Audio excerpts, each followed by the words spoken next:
The Alaska summit reinforced my belief that while difficult, peace is within reach, and I believe that in a very significant step, President Putin agreed that Russia would accept security guarantees for Ukraine, and this is one of the key points that we need to consider, and we're going to be considering that at the table also, like who will do what, essentially. I'm optimistic that collectively we can reach an agreement that would deter any future aggression against Ukraine, and I actually think there won't be. I think that's even overrated, largely overrated, but we're going to find out, and I think that the European nations are going to take a lot of the burden. We're going to help them, and we're going to make it very secure.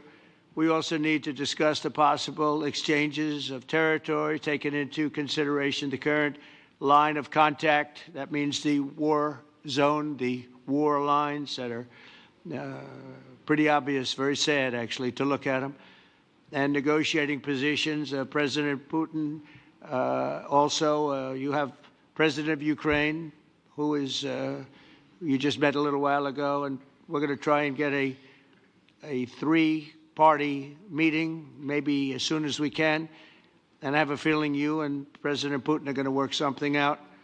Ultimately, this is a decision that can only be made by President Zelensky and by the people of Ukraine working also together in agreement with President Putin. And I just think that's very good things are going to come of it. So I hope we have a good meeting. And if we can have a good meeting, I'll set up a meeting with President Putin.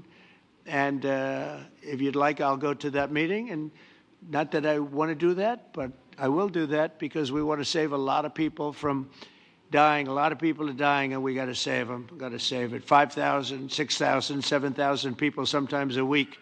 All of us would obviously prefer an immediate ceasefire while we work on a lasting peace, and maybe something like that could happen. As of this moment, it's not happening, but President Zelensky and President Putin can talk a little bit more about that. You know, in the 6 or so wars that we stopped, we haven't had a ceasefire. And so I don't know that it's necessary. You can do it through the war, but it would be, I like the ceasefire from another standpoint. You immediately stop the killing. But I believe a peace agreement at the end of all of this is something that's very attainable, and it can be done in the near future. With all of the wars that I got involved in, we only have this one left. Of course, as I walk out the door, there'll probably be a new one starting, and I'll get that stopped too. But I thought this was going to be one of the easier ones. It's actually one of the most difficult. They're very complex. The next step would be for a trilateral meeting, and that will be worked out. And I just look forward to working and having a great result. We're going to spend a lot of time today talking about, and we're really honored you guys came over. I mean, these are the heads of major countries and respected all over Europe. And they speak for, largely, I think I should say, but pretty much for the other countries of Europe. And we will come to a resolution today, I think, on almost everything, including probably the security. And that's pretty much the story. I'd like to say, Mr. President, would you like to say something? You have the media. If you want, you could come over and you could stand. You could use mine, or you could just turn around, whichever you feel comfortable with. Thank you so much. I can speak without microphone. Thank you so much. I think that we had very good conversation with President Trump. Very good. And it really was the best one. Maybe the best one will be in the future.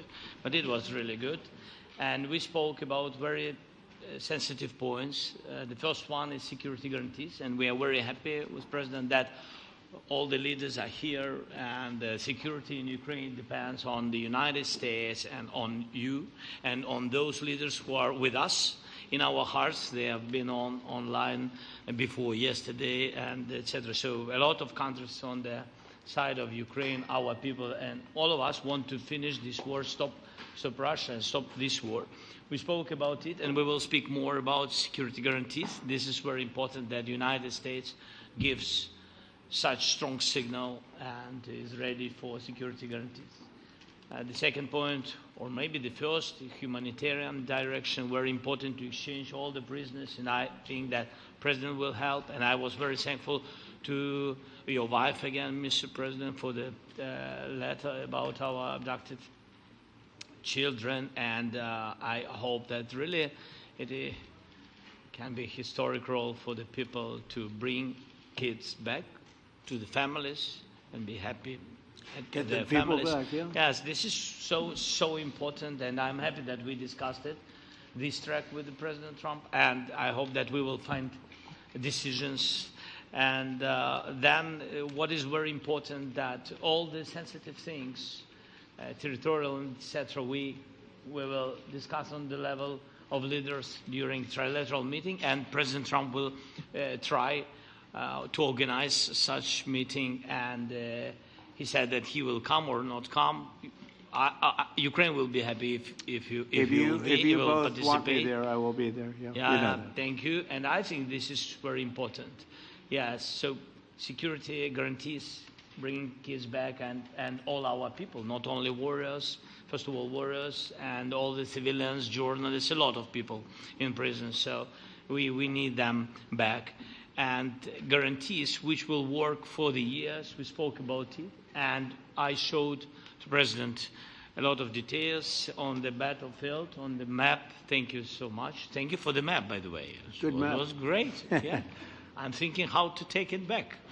We'll get you. No. I think that we had constructive, specific meeting, and I'm very thankful to all the leaders who are here, and you help a lot, and so we are happy that we have such big unity today. Thank you, Mr. President. Thank you very much.